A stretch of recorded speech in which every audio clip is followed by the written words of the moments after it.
दोस्तों आज एक बार फिर हम बात करेंगे पीली धातु की जो इन दिनों पूरी दुनिया में छाई हुई है, सोना। जी हां, सोना अब सिर्फ शादियों या ज्वेलरी के लिए नहीं रह गया, बल्कि एक बड़ा स्ट्रेटेजिक एसेट बन चुका है।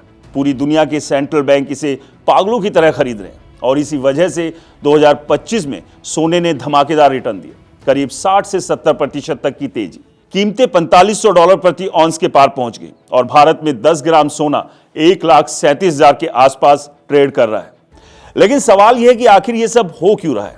क्यों देश डॉलर और अमेरिकी बॉन्ड से दूर भाग रहे हैं और सोने की ओर बढ़ रहे हैं? तो चलिए मैं आपको यह स्टोरी आसान भाषा में पूरी तरह से समझाता हूं।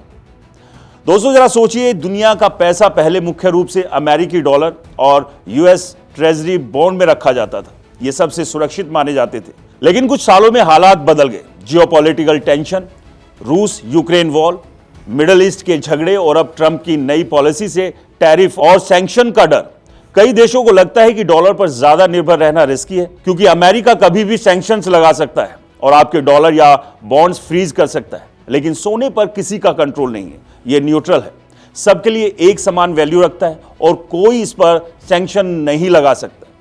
इसी को कहते हैं डी डॉलराइजेशन, डॉलर से निर्भरता कम करना।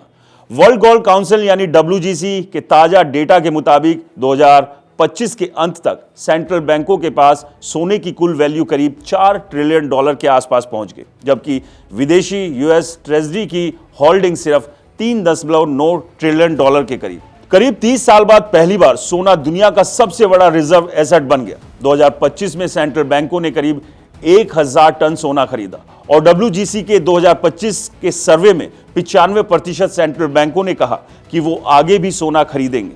दोस्तों अब सवाल यह है कि इस रेस में कौन सबसे आगे है? पोलैंड ने 2025 में सबसे ज्यादा सोना खरीदा, 80 टन से ज्यादा। चीन का पीपल्स बैंक लगातार 14 महीने से खरीद रहा है। भारत का RBI भी लगातार बढ़ा रहा है। तुर्की, कजाकिस्तान, ब्राजील, साउथ कोरिया सब भाग रहे हैं सोने के पीछे। एक कमोडिटी एक्सपर्ट ने ठीक कहा, सोना सिर्फ प्रेसिशियस मेटल नहीं बल्कि स्ट्रेटेजिक और पॉलिटिकल मेटल बन गया है। सेफ हेवन है, मुश्किल वक्त में वैल्यू नहीं गिरती और डॉलर की निर्भरता कम रहती है। इसकी चमक कीमतों में भी दिख रही है। 2025 में सोने ने डबल डिजिट नहीं बल्कि 70% तक रिटर्न दिया। किसी दूसरे एसेट ने इतना नहीं कमाया। इंटरनेशनल मार्केट में $4500 के पार, भारत में 1,37,00,000 प्रति 10 ग्राम के आसपास। एक्सपर्ट्स क्या कहते हैं? मॉर्गन स्टैनली का अनुमान है कि 2026 में सोना $4800 प्रति औंस तक पहुंच सकता है। कुछ भारतीय एक्सपर्ट्स तो $4900 की बात कर रहे हैं। WGC और JP मॉर्गन भी कहते हैं कि सेंट्रल बैंक खरीदारी जारी रहेगी। जियोपॉलिटिकल टेंशन और कमजोर डॉलर से तेजी बरकरार होगी। अब भारतीयों के लिए सबसे जरूरी सवाल, शादी ब्याह का सीजन आने वाला है, खरमास खत्म हो रहा है, घर में सोना खरीदना है तो क्या करें? दोस्तों अभी सोना महंगा है, 24 कैरेट 1,37,000 के आसपास 10 ग्राम प्रति।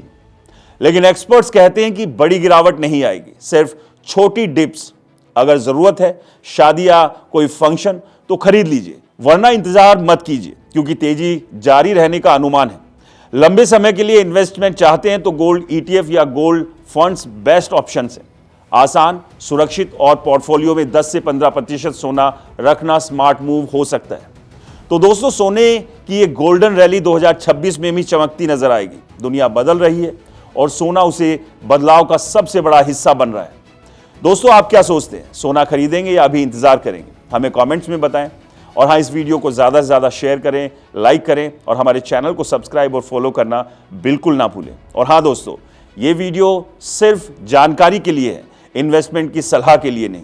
इसलिए कोई भी इन्वेस्टमेंट करने से पहले अपने एडवाइज़र से अच्छे से उसकी जानकारी लें, सलाह लें और मार्केट के ऊपर नज़र रखें, क्योंकि मार्केट में जोखिम भी लगातार बना रहता है। नमस्कार।